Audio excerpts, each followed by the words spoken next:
सर्वांना नमस्कार. तुझं माझं अबोल प्रेम या कथेचा 14वा भाग आज अपलोड होत आहे. तरी सर्वांनी कथा आवडल्यास आपल्या चॅनलला नक्की भेट द्या, सबस्क्राईब करा आणि लाईक करा, शेअर करा. तर ती सोफ्यावर झोपली होती आणि अर्णव तर बेडवर असून पण त्याला काही केल्या झोपच येत नव्हती. सारखं सारखं लक्ष त्याचं तिच्याकडंच जात होतं, कारण त्याचं प्रेम तिच्यावर खूप होतं. आज ती समोर होती, लग्न करून आणले होते त्याने तिला, पण नेमकं त्याने सुहागरात्रीच्या वेळी तिला खूप घमंडीपणामध्ये उत्तर दिलं होतं आणि म्हणाला होता की मी तुला तुझा अधिकार देणं तर सोड, साधं पण प्रेम तर नाहीच होणार तुझ्यावर, असं म्हणून त्याने तिला झिडकारले होते. ती समोर असून पण प्रेम व्यक्त त्याला करणं कठीण होऊन बसलं होतं. पण त्याचं तिच्या हाताला लागलेलं, त्यातून आलेलं रक्त त्याला दिसलं. त्यामुळे ती पट्टी खराब झाली होती. तो आता स्वतः उठला, तिच्यापाशी गेला. तिचा हात हळुवारपणे हातात घेऊन ती पट्टी हळुवार बाजूला काढून त्यावर पुन्हा औषध लावलं. पण तो मनातच म्हणाला, खूपच जिद्दी आहे ही माझ्यासारखीच, असं म्हणून त्याने दुसरी खुर्ची जवळ घेतली सोफ्याची आणि त्याच्यावर तिचा हात ठेवला. पुन्हा तो बेडकड निघाला, पण तिचा मोह त्याला सारखा व्हायचाच, कारण तो खूप प्रेम करायचा ना तिच्यावर, म्हणूनच. तसा आता तो पुन्हा तिच्या जवळ खाली बसला आणि तिच्या चेहऱ्यावर आलेले केस ते बाजूला सावरून त्याने आता थोडी हिंमत केली बरं का. तसा तो आता तिच्या ओठांपर्यंत त्याचे ओठ घेऊन गेला आणि आणि तो तिच्या ओठांवर ओठ टेकवणार इतक्यात तिने डोळे उघडले. तसा तो जरा मागे झाला, पण तिने आता त्याची कॉलर पकडून ठेवत स्वतःच्या जवळ ओढून घेत म्हणाली, काय हो मिस्टर अर्णव गोयंका सर, तुम्ही तर मी एकटी असल्याचा फायदा उचलणार का आता? मी सेफ आहे की नाही इथे ते सांगा, नाहीतर. तो म्हणला, नाहीतर काय? ती म्हणाली, नाहीतर मला वेगळी बेडरूम हवी आहे. तो म्हणाला, नाही मिळणार, याच रूममध्ये राहावं लागेल. तुझी मर्जी असो किंवा नसो. ती म्हणाली, हो का, ठीक आहे, ॲज युअर विश. मग हे असे का सारखे सारखे जवळ येता हो माझ्या तुम्ही? आता त्याला नेमकं तिला काय बोलावं हेच कळेना. तशी ती गालातल्या गालात गोड हसली आणि म्हणाली, बरं एक विचारू का? तो म्हणाला, हो विचारा. जर तुम्ही नसल झोपणार, असे भटकणार असाल घरभर, तर मी बेडवर झोपू का? ते काय आहे ना, असं मला सोफ्यावर झोपायची सवय नाही हो. तो म्हणाला, ठीक आहे झोप, पण माझ्या जागेवर अजिबात यायचं नाही हा. आता ती उठणार इतक्यात तशीच खाली सरकून पडली आणि त्याने तिला तशीच स्वतःच्या मिठीत पकडून अलगद उचलली आणि म्हणाला, सारखी सारखी काय धडपड तर राहतेस ग, कुठे पडली, इथे पडली, तिथे पडली, गिरते संभलते ही रहोगे का हमेशा? गिरिजा, गिरिजा हो क्या तुम? ती म्हणाली, हा जी हूँ मैं, क्या आपको उससे मतलब है क्या? आणि ती आता बेडवर जाऊन झोपली. पण दोघांच्या मध्ये खूप मोठा उशांचा ढीग घातला होता तिने. ती लगेच झोपली. तसं आता त्याने त्या सगळ्या उशांचा ढीग खाली फेकून दिला. मग कुठे त्याला पहाटे पहाटे झोप लागली, खूप उशिराने. म्हणूनच तर सकाळी सकाळी त्याला जागच आली नाही हो लवकर. सकाळी सकाळी 9च्या ठोक्याला ऑफिसमध्ये असणारा अजून 10 वाजले तरी बेडवरच होता बरं का. खूप दिवसांनी ती घरी होती, स्वतःच्या नाही पण नवऱ्याच्या. तीही उठली, मस्त असा एक अळोका पिळोका दिला शरीराला, आळस दिला आणि एक नजर सगळ्या रूमवर टाकली. स्वतःचे हात बघितले तर त्याची पट्टी काढलेली होती. जखमेवर त्या औषध पण लावले होते, त्यामुळे बऱ्यापैकी ठीक झाली होती ती जखम. आणि तिच्या लक्षात आले की हे सगळे अर्णवनीच केले असेल म्हणून. पण आता तिला तिला पण स्वतःच्या रूममध्ये स्वतंत्रपणाने राहण्याची सवय होती. म्हणूनच ती फ्रेश होण्यासाठी वॉशरूममध्ये गेली, पण कपडेच न्यायला विसरले. तसे पण कपडे नव्हते तिने आणले, पण आता स्वतःचं सगळं आवरून, केस धुवून, त्याला पण टॉवेलने गुंडाळून, आणि आता ती स्वतः पण जशी घरी खांद्याच्या खाली टॉवेल लावून रूममध्ये आवरायला यायची, तसंच केलं तिने इथे पण. ती बाहेर आली, ड्रेसिंग टेबलसमोर उभी राहून केसांचा टॉवेल बाजूला काढला, हेअर ड्रायर मशीन घेतलं, चालू केलं आणि तिने ते केस सुकवायला सुरुवात केली. आणि आता अर्णवला त्या हेअर ड्रायर मशीनच्या आवाजाने जाग आली आणि तो तिच्याकडे पाहत होता, हे पण झोपेतच, खूप बारीक डोळे करून. पण तिच्या लक्षातच नव्हतं की ही रूम त्या दोघांची आहे म्हणून. त्याने बेडवर आता चुळबुळ केली आणि ती त्याला आरशात दिसली. तसं तिच्या लक्षात आलं आणि ती पडद्याआड लपून स्वतःला त्याला म्हणाली, काय हे? एखाद्या मुलीला असं बघतात का, चोरून चोरून? आता तो म्हणाला, ओ हॅलो, मी कधी बघितलं? आणि तुला काय गरज आहे ग असं राहायची? तशी ती पडद्यामागून म्हणाली, ती सवय नव्हती ना माझी रूम शेअर करायची कुणाशी. तो म्हणाला, हो का? मला पण नव्हती सवय रूम शेअर करायची. मी जातो फ्रेश व्हायला, तेव्हा तू तुझं आवरून घे, मला पण आवरायचं आहे. परत म्हणशील की चोरून चोरून बघतो म्हणून. तसा तो गेला आणि तिने त्या दिवशीची तीच साडी घातली, कारण तिच्यापाशी तर मोजकेच कपडे होते ना, 2-3. सगळे तिच्या घरीच होते, पण तरी ती आता त्या साडीत खूपच सुंदर दिसत होती. तेवढ्यात मेडने दरवाजा वाजवला. तिने खूप हसून दरवाजा उघडला आणि ती मेड तिला म्हणाली, मॅडम तुम्ही काय घ्याल नाश्त्यामध्ये? ती म्हणाली, सर काय घेतात? ती मेड म्हणाली, ऑरेंज ज्यूस आणि उकडलेल्या भाज्या फक्त.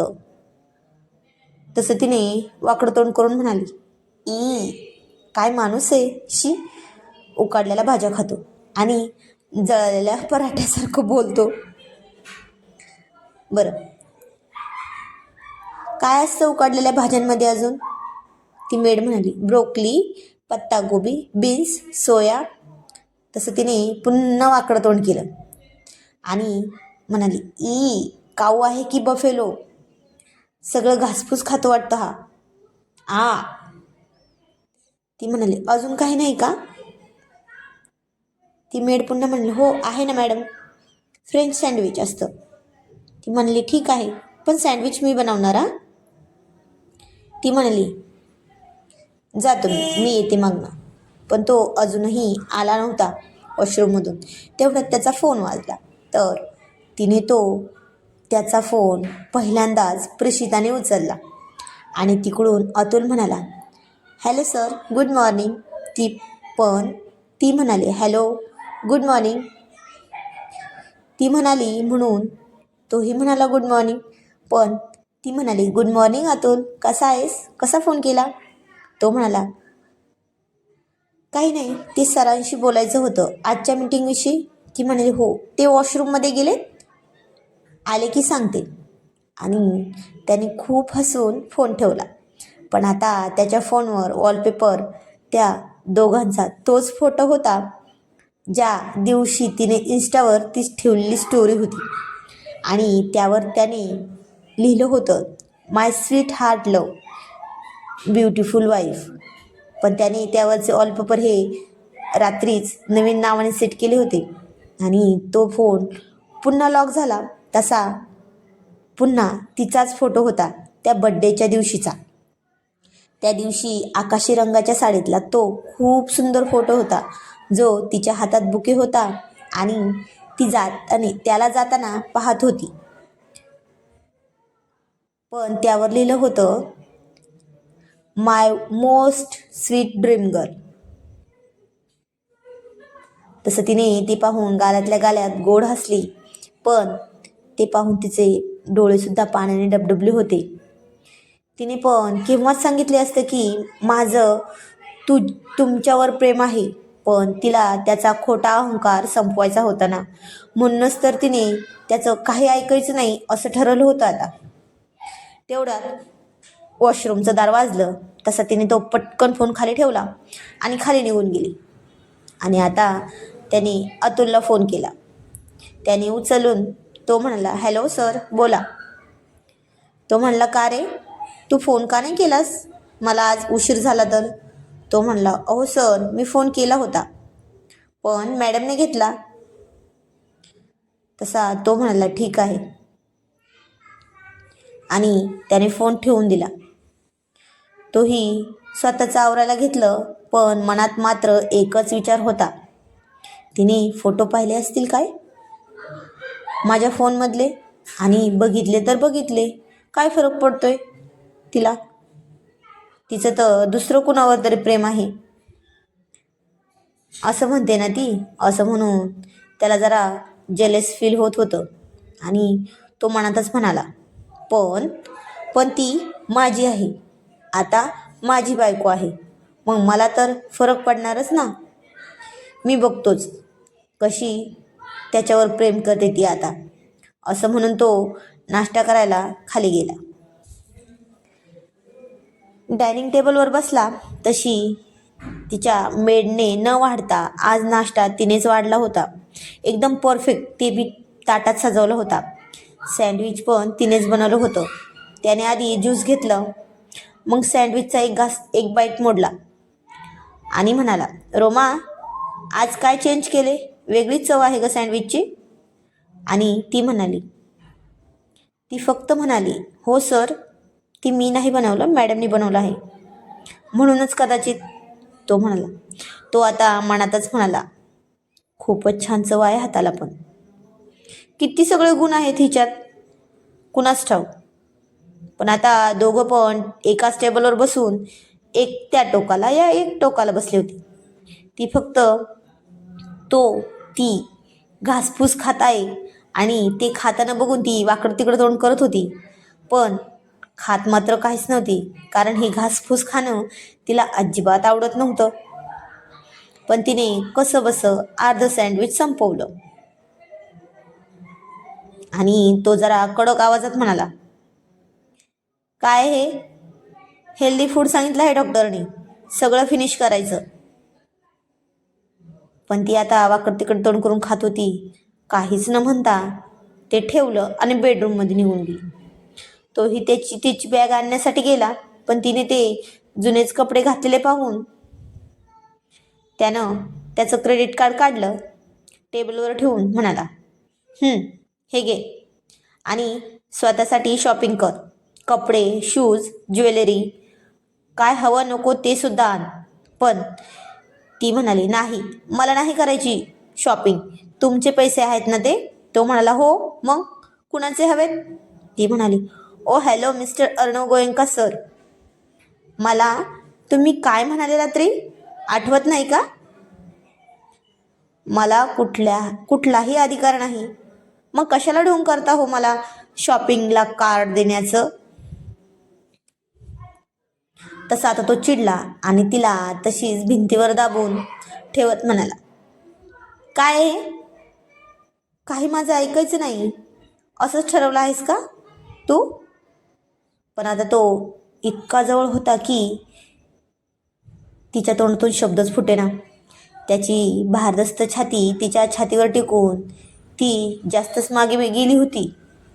दोघांच्याही हृदयाची ठोके एकमेकांना जाणवत होते. ती पण खूपच शहारली होती त्यामुळे, त्याच्या स्पर्शाने. आणि आता त्याने तिचा हात पकडून म्हणाला, तू जंगली बिल्ली आहेस तर मी पण जंगल का शेर हूँ, याद रखना. तुला कसा धडा शिकवून वटणीवर आणेल हे तुला पण कळणार नाही, कळलं काय? आणि आता त्याने तिचे दोन्ही हात एकाच हातात पकडून वर टेकून तिच्या कमरेत हात घालून तिला जरा स्वतःकडे ओढून म्हणाला, tonight 8 PM ready to shopping, okay? नाहीतर, असं म्हणून त्याने तिच्या गळ्यावर एक बाईट केला. आणि ती म्हणाली, ouch mister no going sir. काय हे अशी जबरदस्तीने मनवणार का मला तुम्ही? मी नाही येणार. तो म्हणाला, मुझे ना सुनने की आदत नहीं. एक बार बोल दिया तो ओ पत्थर की लकीर समझ जाना, अंडरस्टँड? ती म्हणाली, नाही, मला यायचं नाही.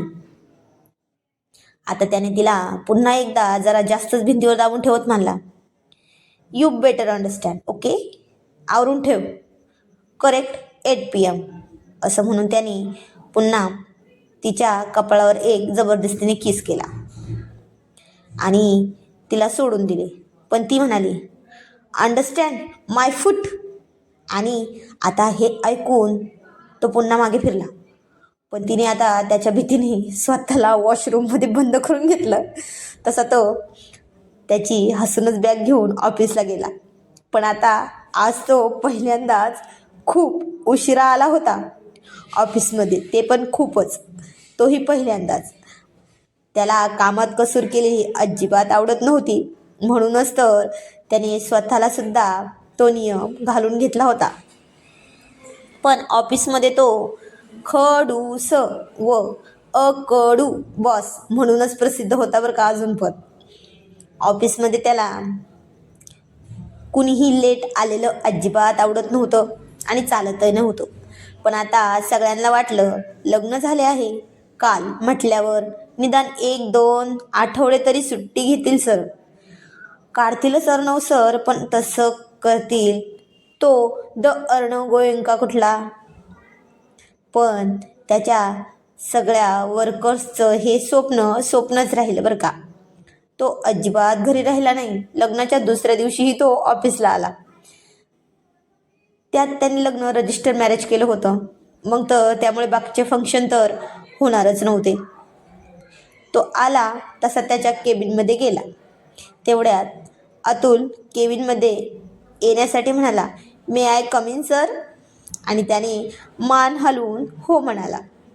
पण आता अतुल हा त्याचा पहिल्यापासूनचा जिगरी मित्र होता बरं का. दोघे पण साधारण एकाच वयाचे होते आणि अर्णव पहिल्या भेटीपासूनच प्रेषितावर प्रेम करतो हे फक्त आणि फक्त त्याला आणि जान्हवीलाच माहिती होते.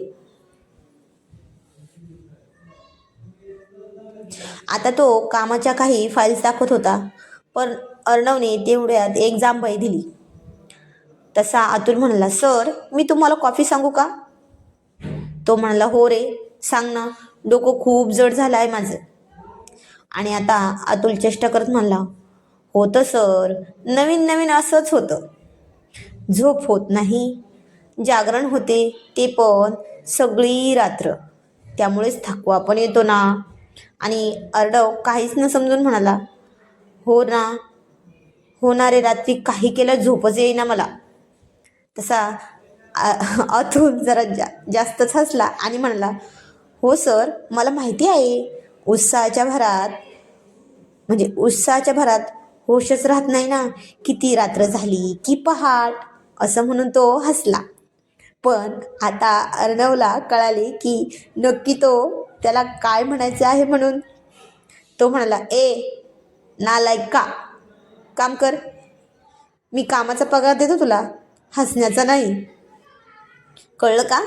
तो म्हणाला, हो सर नक्कीच, मी त्या लायक आहे म्हणून देताना पगार मला मग, असे तो म्हणाला. तसे आता दोघेही खूपच हसले आणि ते पण खळखळून. अर्णव म्हणाला, जा ना 2 कॉफी सांग. आणि आता त्याने पुन्हा चेष्टा करत म्हणाला, नको सर, 2 घेताय का? तर मग नकोच, झोपच उडेल हो रात्रीची, ती पण येणार नाही. तर आजची कहाणी कशी वाटली ती कमेंटमध्ये नक्की सांगा. धन्यवाद. जाणून घेऊया पुढील कहाणी पुढील भागामध्ये.